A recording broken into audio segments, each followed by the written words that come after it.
Dear fellow human, I think by now you have the feeling that something is not right about our current situation.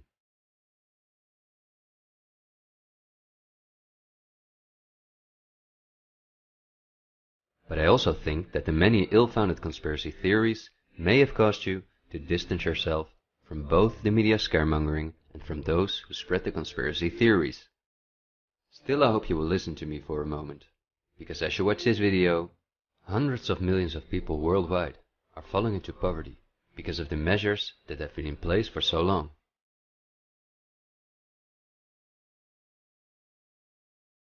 And although the biggest economic crisis that we will ever experience may not have affected you personally yet, it's only a matter of time before the ripple effects also reach you and your loved ones.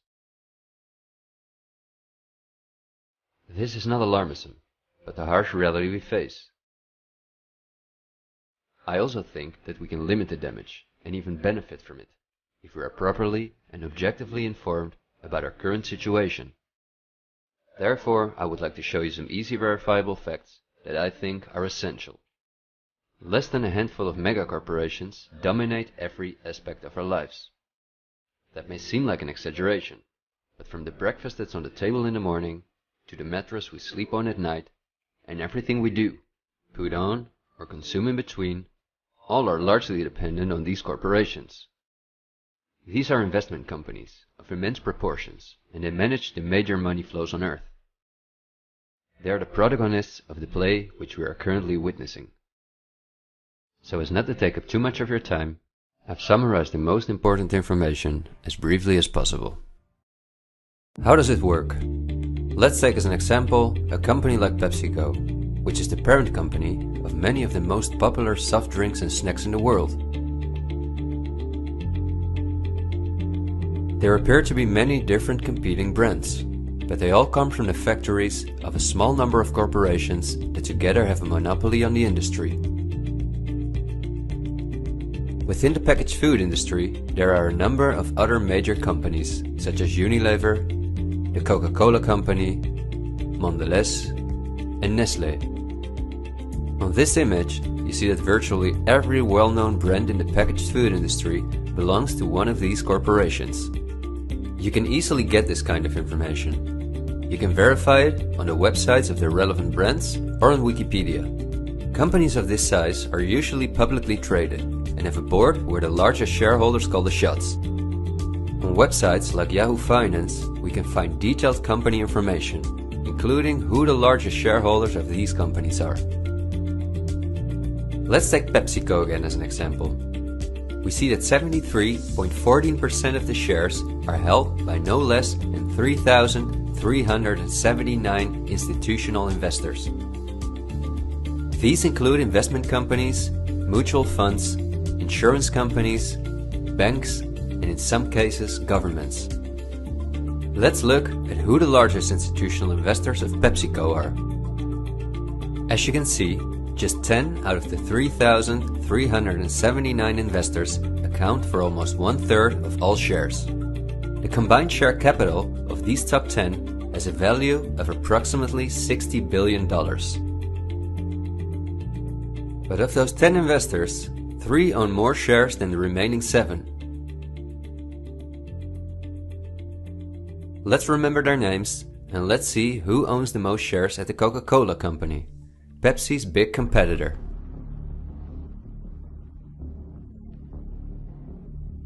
We see that just like with PepsiCo, the majority of the shares are held by institutional investors. Let's look at the top 10 and start with the last one of them. 4 out of these 6 institutional investors we also saw at the last 6 of PepsiCo. These are Norton Trust, JP Morgan Chase, Geode Capital Management, and Wellington Management. Now, let's look at the 4 largest shareholders. 3 of these we also saw in the top 4 at PepsiCo. They are BlackRock, Vanguard, and State Street. And there's another one, Berkshire Hathaway. These are the 4 largest investment companies on the planet. PepsiCo and Coca-Cola are anything but competitors. But also the other big companies that own many brands, such as Unilever, Mondelez and Nestlé, are owned by the same small group of institutional investors. And you don't only find these names in the packaged food industry. For example, let's look up on Wikipedia what the largest companies are within the technology industry. Facebook owns WhatsApp and Instagram. Together with Twitter, they form the most popular social media platforms in the world. Alphabet is the parent company of all Google businesses, including YouTube and Gmail, but they are also the biggest sponsors and developers of Android, one of the two operating systems on which almost all smartphones and tablets in the world run. The other operating system is Apple's iOS. Finally, if we add Microsoft to the other three, we see that 4 companies produce the software that almost all computers, tablets and smartphones in the world depend on. Let's see who owns the most shares of these powerful companies. If we look at Facebook, we see that more than 80% of the shares are owned by institutional investors. These are the same names we saw in the food industry. Again, the same investors at the top. Then Twitter, which with Facebook and Instagram makes up the top 3. Amazingly, we see that the company is also owned by the same investors.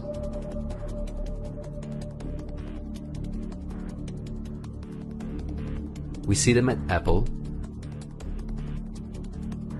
but also with their big competitor Microsoft.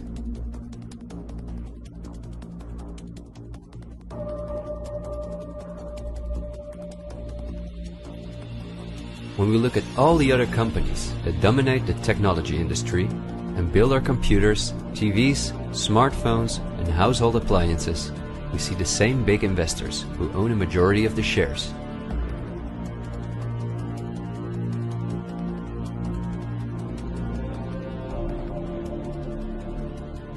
We see this within all industries around the world. And just to show you that I'm not exaggerating, I'll give you another example. Let's say we want to plan a vacation.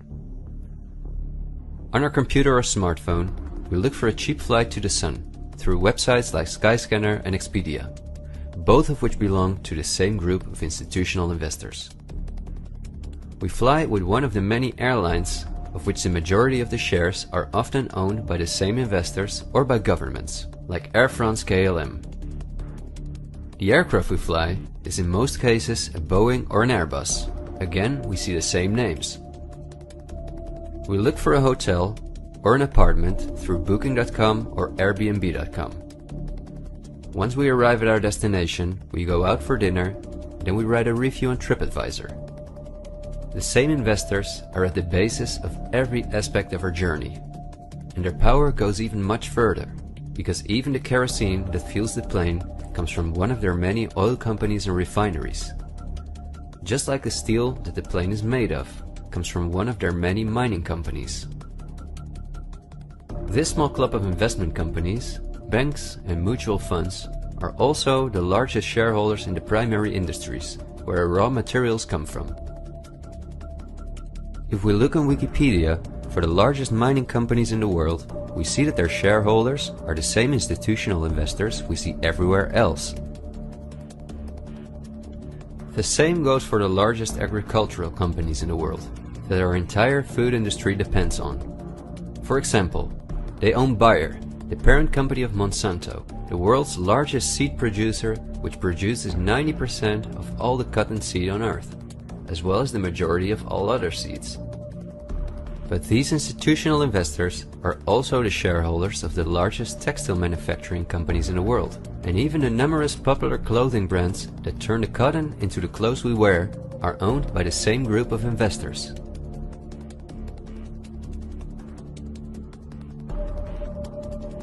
Whether we have the world's largest solar panel producers or the largest oil refineries, the shares are managed by the same companies. They own the tobacco companies, who produce all the popular tobacco brands in the world. But they also own all the major companies in the pharmaceutical industry and the scientific institutes that produce the drugs. They own the companies that produce our metals and raw materials, and the entire automobile, aircraft and arms industry where those metals and raw materials are processed.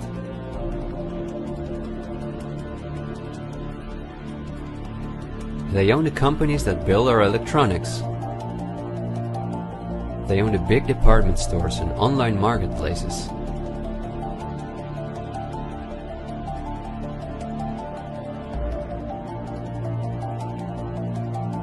And even the payment methods that we use to pay for their products.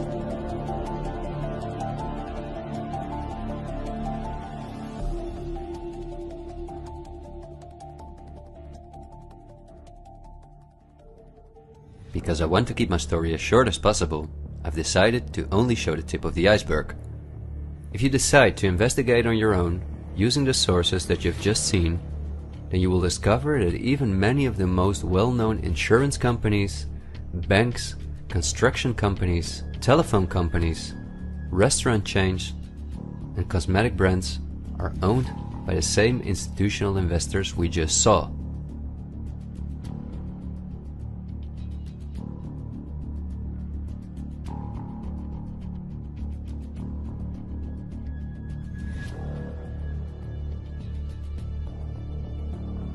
These institutional investors are, as I told you earlier, mainly investment companies, banks and insurance companies. They are in turn also owned by shareholders. Now, what is the most amazing thing? All of these institutional investors own each other's shares, and together they form an immense network that we can compare to a pyramid. The smaller institutional investors are owned by larger investors, who in turn belong to even larger investors. The visible top of this pyramid consists of only two companies, and we have seen their names many times by now. They are Vanguard and BlackRock. The power of these two companies is something we can barely imagine. Not only are they the largest institutional investors of every major company on Earth, they also own the other institutional investors of those companies, giving them a complete monopoly. According to a report by Bloomberg, one of the most respected institutions in the world in the field of financial data and analytics, experts expect that by 2028 both companies will collectively manage about $20 trillion in investments, and in the process will own almost everything on Earth. The same Bloomberg called BlackRock the fourth arm of government, because it is the only non-government entity that has a close relationship with the federal banks, also called the central banks. BlackRock not only lends money to the federal banks, but is also their principal advisor and the developer of the computer system that the federal banks use. Dozens of BlackRock employees had senior positions in the White House during the Bush and the Obama administrations, and currently under Joe Biden.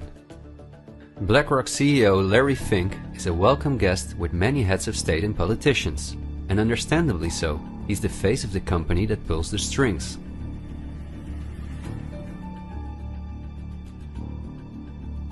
Yet Larry Fink does not pull the strings himself. In fact, BlackRock itself is owned by shareholders. And if we look at who those shareholders are, we come to a strange conclusion. We see that BlackRock's largest shareholder is Vanguard, and this is where it gets dark. Vanguard itself has a unique structure that makes it impossible to see who its shareholders or clients are. The elite who own Vanguard don't want anyone to know that they are the owners of the most powerful company on Earth. But of course, this is no secret to those who are willing to look into it. Reports by Oxfam and Bloomberg show that 1% of the world's population collectively owns more money than the other 99%. Indeed, Oxfam claims that as much as 82% of all the money earned in 2017 went to this 1% of people. Naturally, those who own the most powerful company on Earth would also be the richest among this 1%. In other words, they are part of the 0.001%.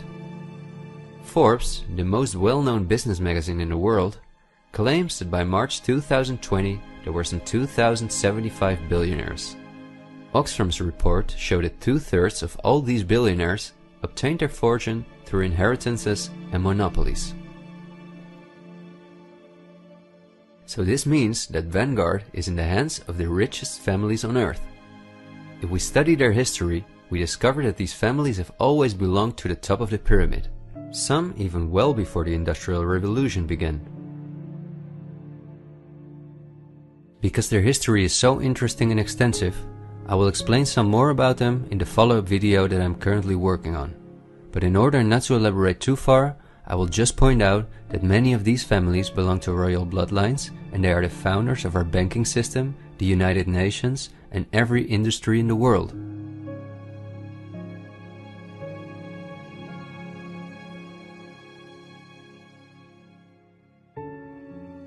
These families never lost their power, but because of an increasing world population, they were forced to hide behind investment companies such as Vanguard, whose largest shareholders are the private funds and non-profit organizations of these families.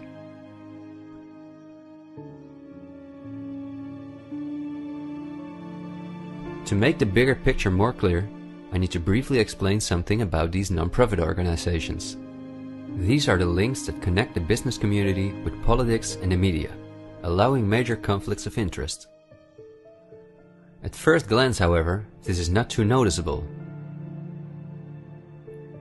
Non-profits, also called foundations, are organizations that rely on donations, and they do not have to publish from whom they receive those donations. They can invest this money in whatever they want, and do not have to pay tax on their profits as long as those profits are reinvested in other projects that they are involved in. Non-profits can move hundreds of billions of dollars from invisible investors. According to a report by the Australian government, this makes non-profit organizations ideal to finance terrorist groups and launder large sums of money.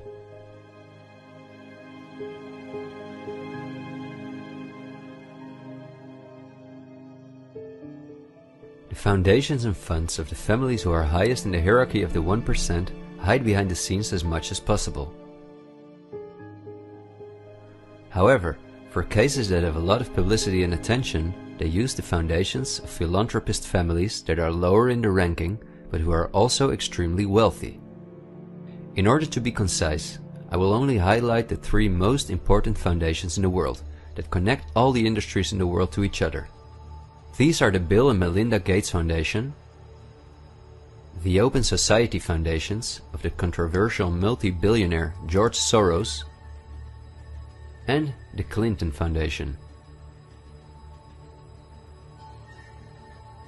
A very brief introduction to give you an idea of the size of these types of foundations. According to the official website of the World Economic Forum, the Gates Foundation is the largest funder of the World Health Organization, after President Donald Trump halted the funding of the WHO by the US in 2020. This makes the Gates Foundation one of the most influential organizations in the world in the area of everything that relates to our health. The Gates Foundation has a close partnership with the 16 largest pharmaceutical companies in the world, including Pfizer, AstraZeneca, Johnson & Johnson, BioNTech, and Bayer, and we have just seen who own the most shares of these companies.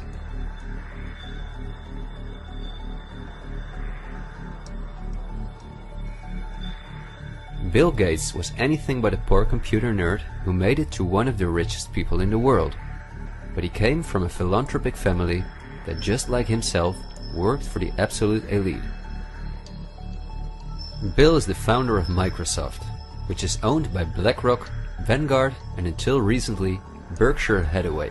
But at the same time, the Gates Foundation is the largest shareholder after BlackRock, Vanguard, and State Street in Berkshire Hathaway, where he was even on the board for a while. We would spend hours if we considered everything the Gates Foundation, the Open Society Foundations of George Soros, and the Clinton Foundation are involved in. But because they connect us with the next topic and with the current events, this brief introduction was important. I think the next topic should start with a question. A random person like myself, with very little experience in video editing, using an old laptop, can in 20 minutes objectively portray that only 2 companies have a total monopoly over all the industries in the world. So the natural question is, why don't you hear about all of this in the media? What? It's a good question. Every day we have the choice between countless reports, documentaries and television programs, and yet not one of them talks about this. Is it something not interesting enough? Or might there perhaps be other interests at play? The answer we get again from Wikipedia. About 90% of the international media is owned by 9 media conglomerates. The companies owned by these media conglomerates are too many to mention, so I'm just going to show you the most important brands that we all know. Viacom CBS is the parent company of, among others, all CBS channels, Paramount, where the most famous movies and series in the world come from, MTV, Comedy Central, Nickelodeon, the popular British Channel 5 and the popular Australian 10. Guess who the largest shareholders of Viacom CBS are? Before we look at the other major conglomerates, let's not forget to mention our extremely powerful streaming monopolists, Netflix and Amazon Prime, both of which belong to the same shareholders. Then AT&T, which is the parent company of Warner Brothers, HBO, Discovery Channel, CNN, Cartoon Network, TNT, DC, and many other well-known brands. Guess who the largest shareholders of AT&T are?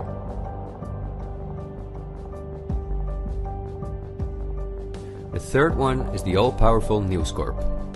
This company owns many of the most well-known national and regional newspapers, magazines and TV channels in the US, the UK and Australia.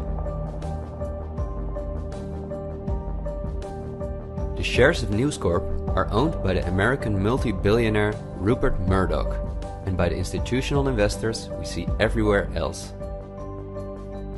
News Corp's sister company is Fox Corporation, which is also one of the most powerful media conglomerates on Earth. Just like News Corp, it is owned by the Murdoch family and the usual investors. Then the Walt Disney Company, a conglomerate of unimaginable dimensions, with many subsidiaries such as Pixar, Marvel, 20th Century, Lucasfilm, ABC, National Geographic, and Hulu. Who are their biggest shareholders? Another powerful media conglomerate is Comcast. This is the parent company of NBC, DreamWorks, Universal, the Sky Group, Focus Features, Xfinity, and many other major media brands. As you would expect, their largest shareholders are Vanguard and BlackRock.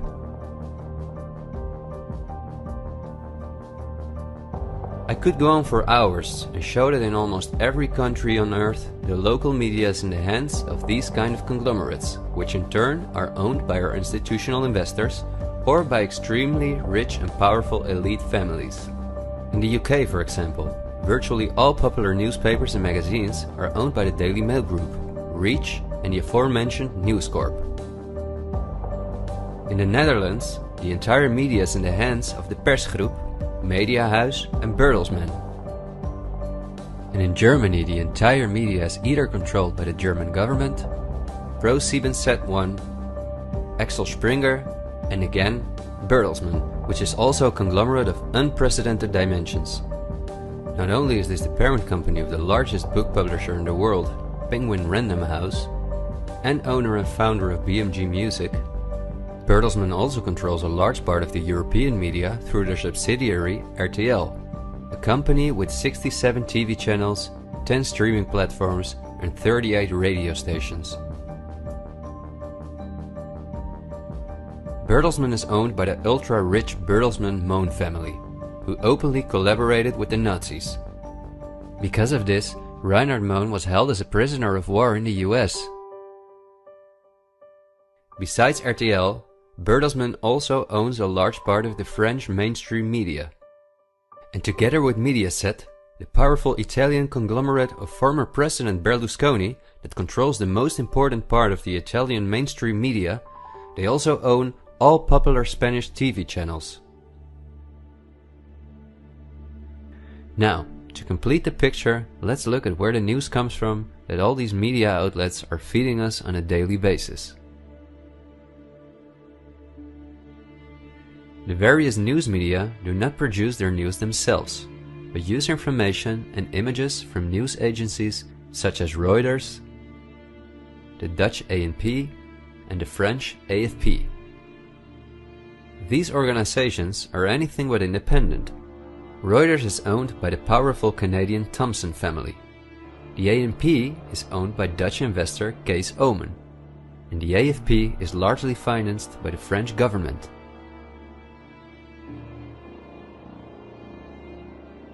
The main journalists and editors who work at our media or at these news agencies are affiliated with important journalistic organizations, such as the European Journalism Centre. These are one of the largest funders of media-related projects across Europe. They train journalists, produce study materials, give internships at, for example, the ANP, and work closely with the world's largest corporations such as Google and Facebook. For journalistic analysis and opinion, all the major media outlets in the world use Project Syndicate, the most powerful organization within its field. It supplies the 506 most important media outlets in 156 countries. Project Syndicate, plus an organization such as the European Journalism Centre, together with the news agencies, are the connecting link between all the different media outlets around the world. When newscasters read the news from their teleprompters, there is a good chance that the text comes from one of these organizations. As a result, the global media is often synchronized in its reporting. We are concerned about trouble and treatment of irresponsible, one-sided news stories plaguing our country. The sharing of biased and false news has become all too common on social media. More alarming, some media outlets publish these same fake stories without checking facts first. The sharing of biased and false news has become all too common on social media. More alarming, some media outlets publish these stories simply aren't true without checking facts first. Unfortunately, some members of the media use their platforms to push their own personal bias and agenda to control exactly what people think. And this is extremely dangerous to our democracy. This is extremely dangerous to our democracy. This is extremely dangerous to our democracy. This is extremely dangerous to our democracy. This is extremely dangerous to our democracy. This is extremely dangerous to our democracy. This is extremely dangerous to our democracy. This is extremely dangerous to our democracy. This is extremely dangerous to our democracy. This is extremely dangerous to our democracy. This is extremely dangerous to our democracy. This is extremely dangerous to our democracy. This is extremely dangerous to our democracy.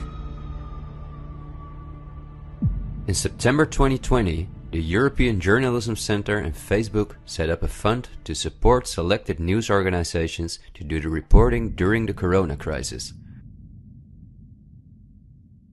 Let's see who the organizations are that, along with the news agencies, produce our news. At Project Syndicate, we see the Bill and Melinda Gates Foundation, the Open Society Foundation, and the European Journalism Centre.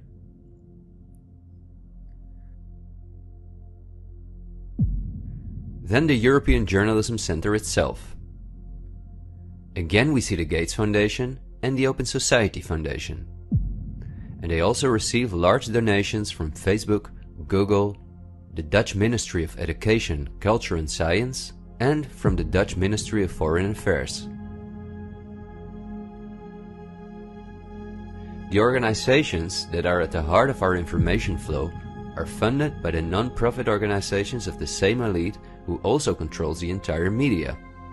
However, a part of our tax money goes to these organizations as well.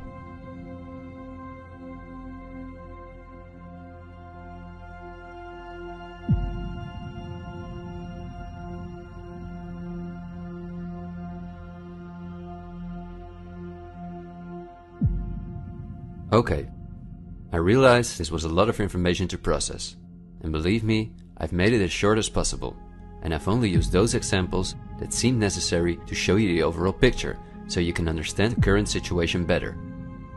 It is an all-encompassing topic that can change our view on many historical events, but my goal is to inform you about the danger in which we presently find ourselves. There will be enough time for us to delve into the past, so let's talk about the current events now. The elite that controls every aspect of our lives, up to the information that we receive, depends on an unimaginably coordinated collaboration to keep all the different industries on Earth connected to each other, in order to ensure they all work in the elite's interests. This happens at the World Economic Forum, one of the most important organizations in the world. At its annual meeting in Davos, the CEOs of the largest companies on Earth gather along with heads of state, politicians, and other influential individuals and organizations like UNICEF and Greenpeace. Serving on the board of trustees are former US Vice President and climate change guru Al Gore, BlackRock CEO Larry Fink, the President of the European Central Bank Christine Lagarde, the Director of CERN Fabiola Gianotti, the Queen of Jordan, the Director of the International Committee of the Red Cross Peter Maurer, and many other politicians and CEOs of the world's most influential companies. According to the WEF's official website, their annual membership fee ranges between 53,000 and 530,000 euros. But according to the WEF's year reports, around 71% of their total budget comes from its partners, who in this way pay for the membership of young politicians who cannot afford their own fee. Wikipedia reports the following. According to critics, the WEF is a business forum where the wealthiest companies can negotiate deals with other companies or with politicians. The purpose of the WEF for many of the participants would be personal gain instead of solving global problems.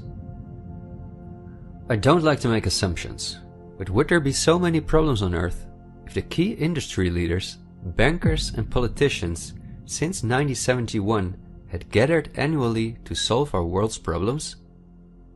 Is it not strange that the world's leading environmental organizations have been meeting for 50 years with the CEOs of the most heavily polluting corporations while things just keep getting worse for our natural world?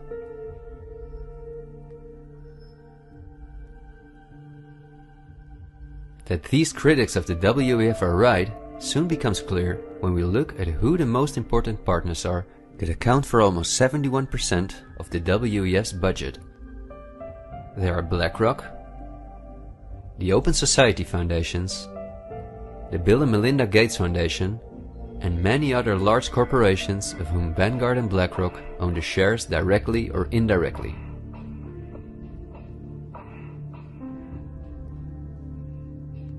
The president and founder of the WEF is Klaus Schwab, a German professor and businessman. In his book, The Great Reset, he describes in detail the plans of his organization.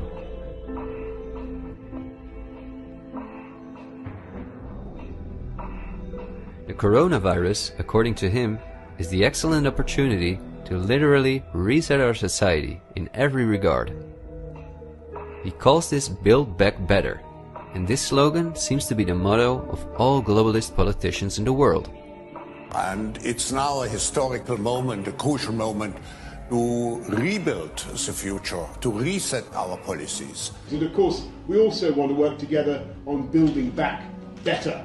You know, I said we're going to build back and we're going to build back better. It's certainly a major crisis, but it also offers us a unique opportunity. We must use this historical opportunity. Together we can turn a crisis into an opportunity. But this global pandemic has also created an opportunity to build back better.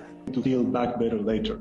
But also to build back better. To build back a better world. To build back better. We can't just build back, we got to build back better.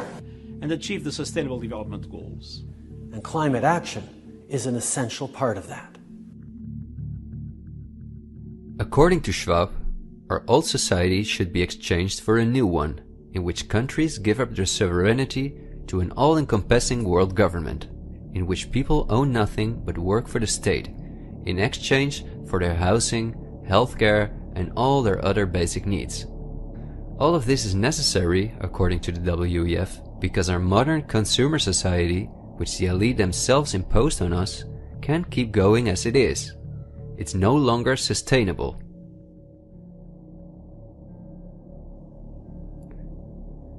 Schwab says in his book that we will never return to the old normal. And the WEF published a video that makes it clear that in 2030 we will own nothing, but we will be happy.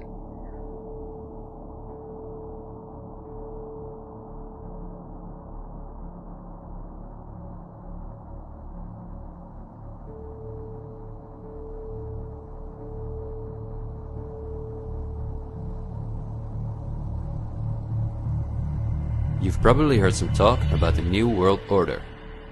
The media wants us to believe that this is a topic for conspiracy theorists, although it has been talked about for generations by presidents such as George Bush Sr., Nelson Mandela, and Bill Clinton. We have before us the opportunity to forge for ourselves and for future generations a new world order, a world where the rule of law, not the law of the jungle, governs the conduct of nations. When we are successful, and we will be, we have a real chance at this new world order, an order in which a credible United Nations can use its peacekeeping role to fulfill the promise and vision of the UN's founders. After 1989, President Bush said, and it's a phrase that I often use myself, that we needed a new world order. That the affirmative task we have now is to actually create a new world order. But also by the world's most famous philanthropists such as Cecil Rhodes, David Rockefeller, Henry Kissinger, and even George Soros. I think you need a new world order, that China has to be part of the process of creating it, and they have to buy in, they have to own it. These important figures, who apart from Mandela, were all among the top of the elite when they were still alive, are not the only ones who dream about an all-powerful world government. In 2015, the UN presented its controversial Agenda 2030, which is almost identical to Klaus Schwab's Great Reset. In their own words, the UN, like Schwab, wants to ensure that by 2030, poverty, hunger, environmental pollution, and disease no longer exist on Earth. It sounds like a sympathetic plan, until you read the fine print. You see, the idea is that Agenda 2030 is going to be paid for by us, the citizens. And just as it is currently required of us that we give up our basic rights for the sake of public health, we will be demanded to give up our wealth in favor of poverty reduction. These are not conspiracy theories. You can read this for yourself on their official website. In short, it boils down to this. The UN wants to take the tax money from all Western countries and give it to the mega corporations of the elite, who will be contracted to rebuild society. Globally, a completely new infrastructure is needed, because fossil fuels must be made a thing of the past, according to the UN.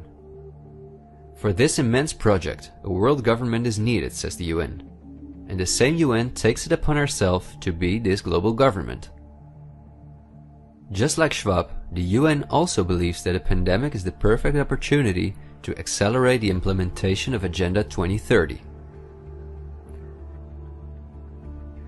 It is worrisome that the WEF and the UN openly admit that they consider pandemics and other disasters as an opportunity to transform society, especially since we have seen that the elite have all the resources at their disposal to make us believe that there is a pandemic, and even to create one.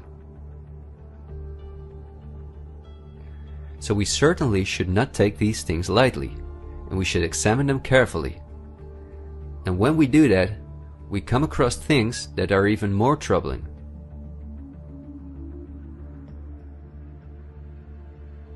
On Friday, October 18, 2019, months before the pandemic was declared, a meeting was held at the Pierre Hotel in New York City for a select group of about 130 very important guests, including politicians and the world's most respected medics and pharmacists.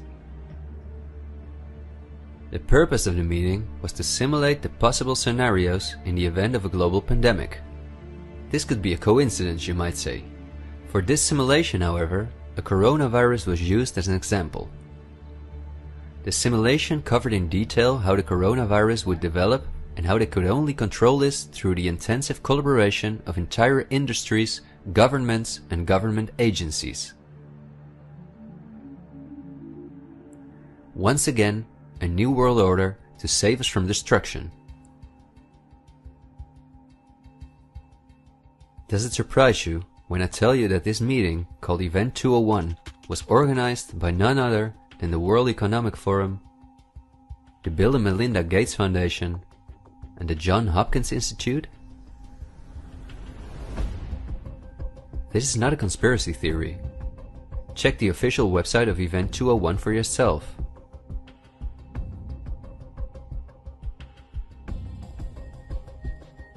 Perhaps at this point it will no longer surprise you that the German Robert Koch Institute, which like every national health institute in the world is closely linked to the WHO, which is funded by Bill Gates, created a similar simulation in 2012.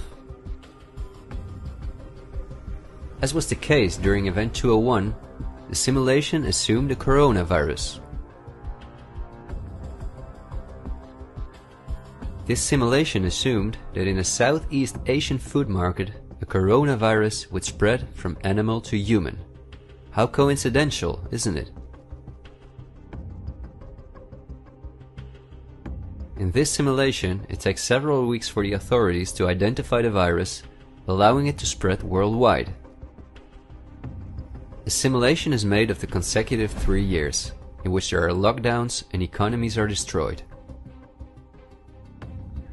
But also the impact on society is simulated in all aspects, even the protests. I won't tire you with the details. In fact, you can download this analysis for yourself from the website of the German government. The last thing I want to show is an excerpt from a lecture that Belgian top virologist Mark van Ranst gave on January 22, 2019 at the Chatham House, a major non-profit organization in London, where important world leaders meet to discuss global issues. Winners of the Chatham House Prize include Hillary Clinton, Melinda Gates, and John Kerry.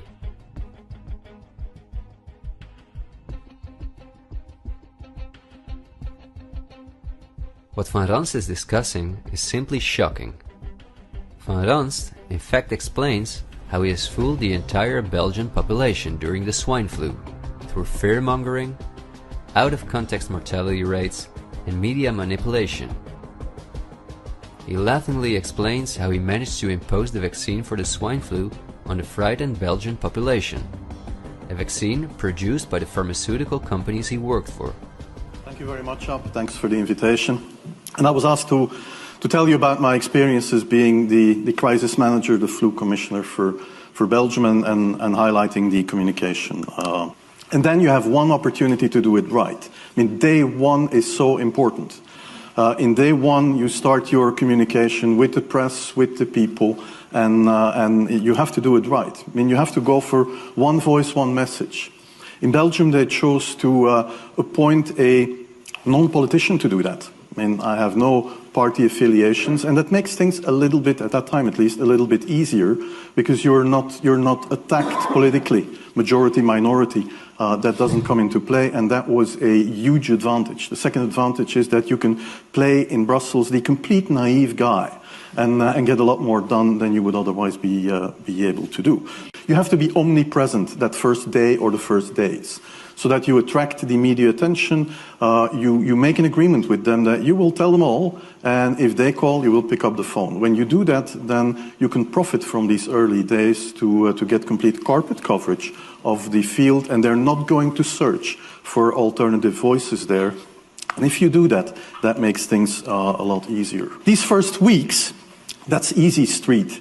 When you have no opposition and everybody needs news and they can come to you for news, you can bring quite a lot of neutral information, and it is picked up, and it is well, the news is brought the way you bring it, and that is you can only do that in the first couple of weeks or months. And then you have to say, okay, well, we will have H1N1 deaths. Of course, that would be unavoidable. I used there Sir Donaldson's quote, where he said that in the UK, by the peak of the epidemic, 40 people would die per day at the end of the summer. So 62 at that time million people in the UK, 40 deaths a day. I worked it out for Belgium. That would be 7 deaths a day at the peak of the epidemic. I used that in the media. 7 Belgian flu deaths per day at the peak of the epidemic would be realistic. That is true in every year, even interpandemically. That is very, very conservative. However, talking about fatalities is important, because when you say that, people say, wow, what do you mean? People die because of influenza? And that was a necessary step to take. And then, of course, a couple of days later, you had the first H1N1 death in the country, and the scene was set and it was already talked about. And then you had to pick who is going to be vaccinated first. And then, well, women and children first, whatever. I mean, risk groups, they were important. And then I misused the fact that the top football soccer clubs in Belgium inappropriately and against all agreements vaccinated they made their soccer players priority people. So I said I can use that. Because if the population really believes that this vaccine is so desirable that even the soccer players would be dishonest to get their vaccine, I said, okay, I can play with that. So I made a big fuss about this. This is Van Ranst is raving mad. But it worked. The Chatham House organization is also funded by all major corporations of the elite, the Gates Foundation and the Open Society Foundations. We could talk for hours about the coronavirus, which has a survival rate of 99.98%, and about the incomprehensible measures that are destroying our society. Millions of entrepreneurs have lost their income. Countless elderly people have died in loneliness, isolated from their families. But I think we have reviewed enough facts that put the global COVID measures in a broader context, seen from the perspective of the elite. This extremely wealthy elite, collectively of tens of thousands of billions, has no problem whatsoever with the fact that more than 40% of the world's population has to live on less than $5.50 a day, or that millions of children are dying from the drinking water contaminated by them, or from malnutrition, or by their bullets and bombs. They just want to get more powerful. The elite have absolutely no intention to share their wealth with us. In fact, they are honest about their plans to take even the last bit from us, and those plans are being rolled out as I'm telling this. The underlying motives of the elite will not be explained in this episode, because for this we have to dive into history and discuss topics that are beyond our modern rational thinking. But for now you may understand well enough with the simple logic that a new world order, or an all-encompassing world government, is the only way for a small elite to retain its power over an ever-increasing world population. Companies like BlackRock and Vanguard do not benefit from national borders, import taxes, and real diversity.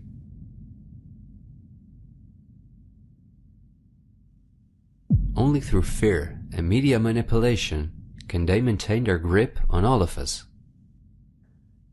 And I deliberately haven't even mentioned the inhumane blackmailing methods by which the elite keep their own most important minions in line. Because if this topic has aroused your curiosity, you will undoubtedly find out all about this in time. The elite have no intention to cure us from the countless diseases we've contracted from the toxic food they've produced, and from the environmental pollution which they have caused.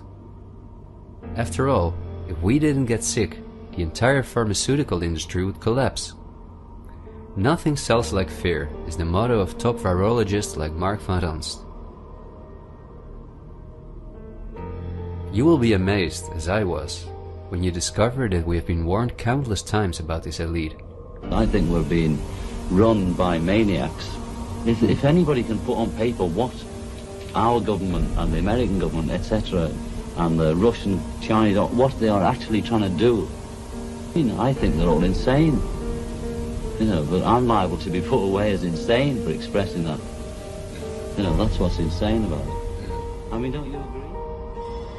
For we are opposed around the world by a monolithic and ruthless conspiracy that relies primarily on covert means for expanding its sphere of influence, on infiltration instead of invasion, on subversion instead of elections, on intimidation instead of free choice, on guerrillas by night instead of armies by day. It is a system which has conscripted vast human and material resources into the building of a tightly knit, highly efficient machine that combines military, diplomatic, intelligence, economic, scientific, and political operations. Its preparations are concealed, not published. Its mistakes are buried, not headlined. Its dissenters are silenced, not praised.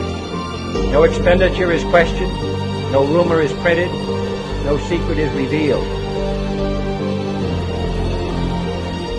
President Kennedy has been assassinated. It's official now. The president is dead.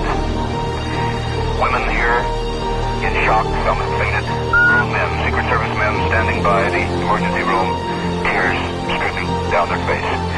There's only one word to describe the picture here, and that's grief, and much of it. It's official. As of just a few moments ago, the President of the United States is dead.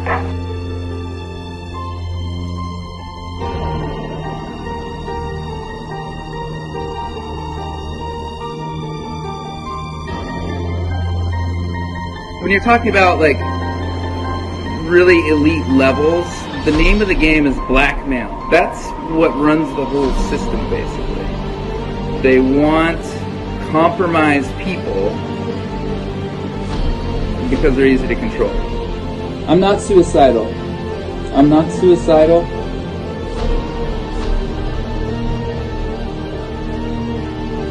The deep state is those people within the U.S. government that are career employees that cannot be fired by people that we elect by the Congress or the President.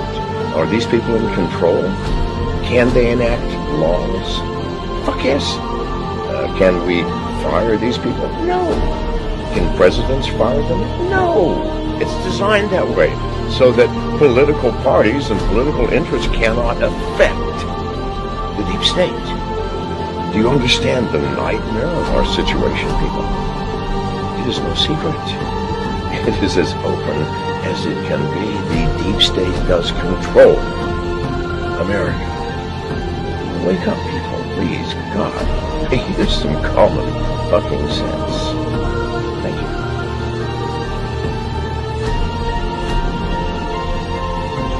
Something like 1984 could actually happen. This is the direction the world is going in at the present time. In our world, there will be no emotions except fear, rage, triumph, and self-abasement. The sex instinct will be eradicated. There will be no loyalty except loyalty to the party. But always there will be the intoxication of power. Always, at every moment, there will be the thrill of victory, the sensation of trampling on an enemy who is helpless. If you want a picture of the future, imagine a boot stamping on a human face forever. The moral to be drawn from this dangerous nightmare situation is a simple one. Don't let it happen. It depends on you. With this video, I hope to reach you, to reduce the ever-increasing distance between us. Only when we are divided can the elite retain its power over us. The greatest fear of the elite is that we will realize what is really going on Earth. And the only way the elite thinks they can prevent this from happening is through censorship,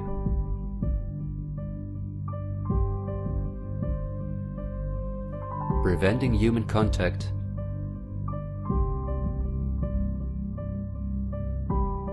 the incessant framing of political opponents and those who think differently,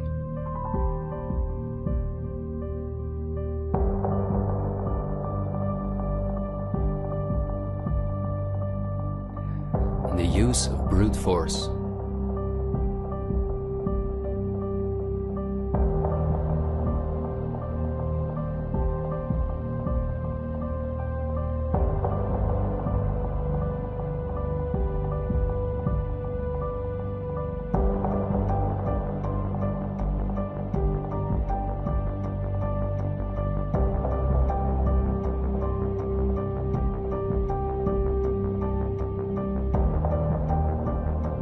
The plans of the elite are clear, and so is the ruthless way in which they want to accomplish them. If we allow this to happen, a new society will be built on the ashes of what we once knew. A new society in which we will own nothing, not even a home of our own. The elite wants to make sure that between now and 2030, everything you now own will be theirs. For this, devastating economic crisis is necessary. First, the middle class is attacked, which is the backbone of society. Entrepreneurs are forced to go into tremendous debt, which will ultimately cause them to lose all their possessions. After that, things will move quickly.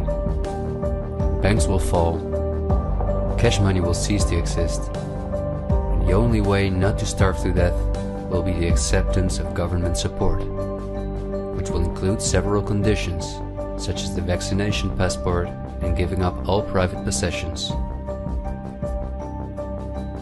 Because the entrepreneurs are the first to fall, many others won't immediately feel the crisis. The people remain divided among themselves until it is too late. This is not a doomsday scenario that I've made up. This is simply the Great Reset. The New World Order, which has been prepared for many generations, and which has been extensively tested in every communist dictatorship in the world.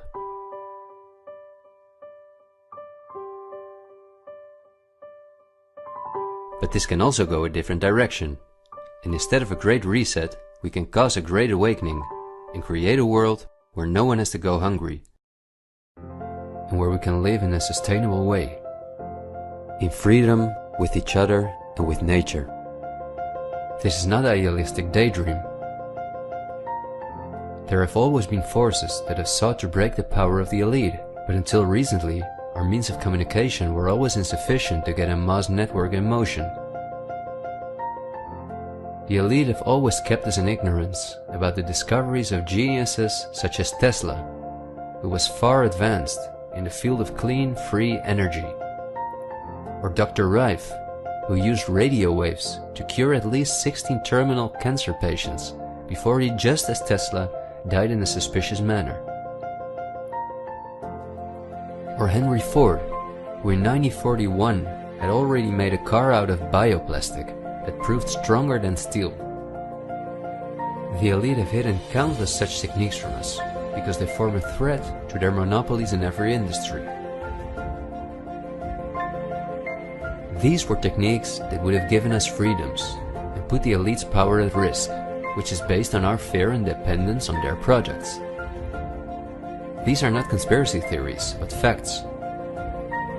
What I am saying is that a world of new possibilities is opening up for all of us, where there is no poverty, no pollution, diseases or wars, and in which governments work for the welfare of the people rather than the other way around.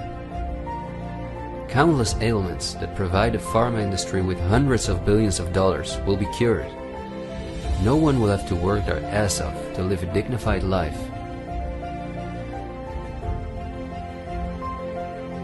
People will no longer live in fear because of the lies of the media, the pharma industry, the climate lobbies, and politicians.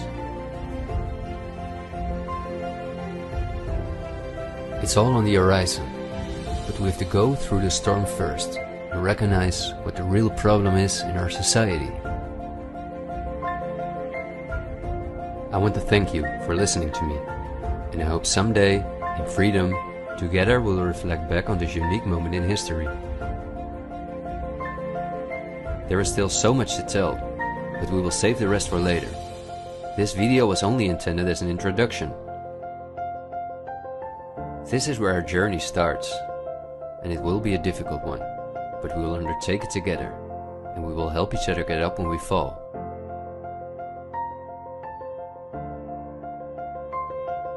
We will not be afraid. We are the 99%.